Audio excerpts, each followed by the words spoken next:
Few Republicans in Congress are more craven or cowardly than Representative Tim Murphy of Pennsylvania. A fierce opponent of women's reproductive choice and member of the House Pro-Life Caucus, Murphy repeatedly backed bills to restrict access to abortion, including one that would give embryos 14th Amendment rights, and proclaimed he would ensure American taxpayer dollars are never spent to end a life before it even begins. He was a co-sponsor of the extreme abortion ban that just passed the House. At the same time he was proclaiming the sanctity of unborn life, he engaged in an extramarital affair and privately urged his mistress to have an abortion during a pregnancy scare. Bombshell text messages published in the Pittsburgh Post-Gazette show he responded to his mistress's concern about his hypocritical March for Life messages by saying, "I've never written them. Staff does them. I read them and winced. I told staff don't write anymore. I will."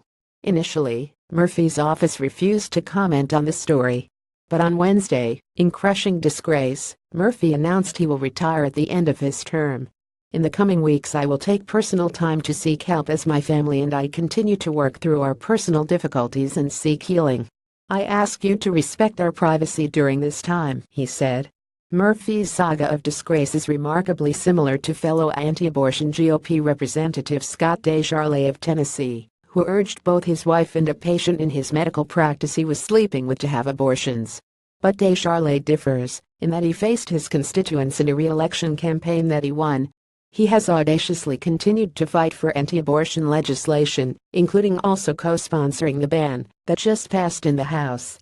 The abject cowardice of Murphy for not only forcing through a ban on abortion at the exact same time he was secretly encouraging one for his mistress, but then announcing his retirement after passing his abortion ban and leaving office before he has to deal with any political, legal, or public health consequences of his decisions, is an exquisite display of moral failure.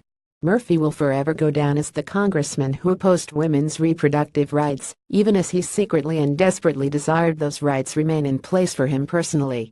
His conduct is everything people have come to expect from the Republican Party.